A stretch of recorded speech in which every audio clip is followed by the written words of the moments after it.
Newly appointed Cape Town Mayor Dan Plato has placed service delivery at the top of his agenda. Plato was officially sworn in for his second stint as mayor, replacing Patricia de Lille, who resigned last week after a bitter battle with the DA. ENCA's ATHI MTONGANA reports. This is the second time Dan Plato gets to wear the mayoral chains. He did so for the first time between 2009 and 2011. This time around, he takes over as mayor of the DA-run Metro that's gone through an acrimonious split with his predecessor, Patricia de Lille. His promise to unite the party and its councillors. As I've said in my speech, those issues is out of the window. It is over. I think I spent an awful lot of time talking to the groups of councillors, and we resolved the issues.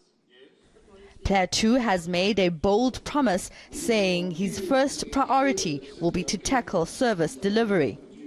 I will pay much more attention to informal settlement areas. Yesterday, as you're aware, I visit, I think, Samora Machel, I visit Kosovo, and I wasn't happy with what I've seen.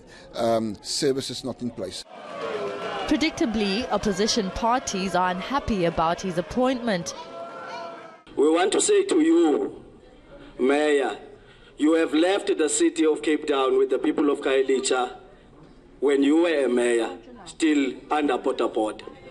And you are still finding them still under the Potapot. The ANC and ACDP put up candidates to contest the position of mayor. But Plato came away with a majority of the votes. The length to which the DA has gone to get rid of Mayor de Lille has shown up the party for what it is really, as a racist, illicit party which aims to protect white minority privilege. Plato is not wasting any time and says there'll be a new mayoral committee by the end of this week. He'll also be filling all the vacancies that followed the resignations of councillors that supported former mayor Patricia de Lille. ATHI MTONGANA, Cape Town. Let's move on to international news now. In the US, Donald Trump took on a combative tone in his first press conference after the midterm elections. Surprisingly, it wasn't the opposition Democrats he took on after they gained 27 seats in the House of Representatives, taking power of that chamber. Instead, he lashed out at the media and members of his own party. US correspondent Mary McCarthy has the details. Well, Donald Trump said that he was very satisfied with the outcome of the vote, knowing that Republicans maintained their majority in the Senate, even gaining a couple of seats. He did have harsh words for those Republicans who lost their seats in the House of Representatives. He actually listed off their names one by one, saying, "You're out, too bad," blaming them for those losses, saying that they would have in fact been victorious if only they had worked more closely with the president. But as is often the case, President Trump's toughest words were reserved for the press. He told a number of journalists to sit down. He called one African-American reporter racist, and during an exchange with a CNN reporter in response to a question about the ongoing probe into whether the Trump campaign had colluded with Russia, Donald Trump went on the attack. I'll tell you what, CNN should be ashamed of itself having you working for them. You are a rude, terrible person. You shouldn't be working for CNN. The president's press conference was followed a short time later by remarks from Nancy Pelosi. She's the de facto leader of the Democrats as they prepare to take control of the House. And she said they'll be doing so with the goal of cooperating with Republicans as much as possible. We believe that we have a responsibility to seek common ground where we can.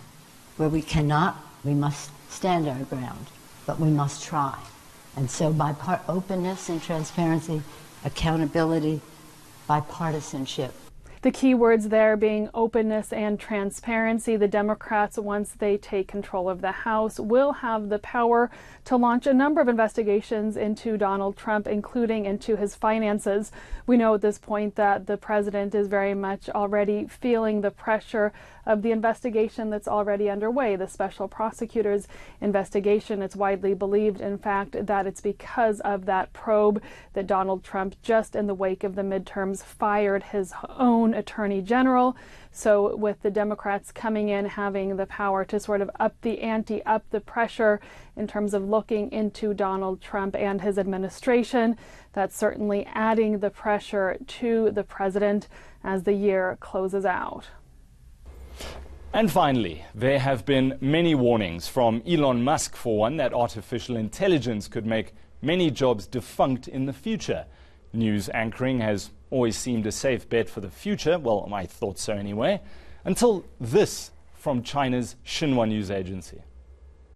Hello, everyone. I'm an English artificial intelligence anchor. This is my very first day in Xinhua news agency. My voice and appearance are modeled on Zhang Zhao, a real anchor with Xinhua. The development of the media industry calls for continuous innovation and deep integration with the international advanced technologies. I will work tirelessly to keep you informed as texts will be typed into my system, uninterrupted. I look forward to bringing you the brand new news experiences. That's all the news that made headlines this week on ENCA. Take care and goodbye.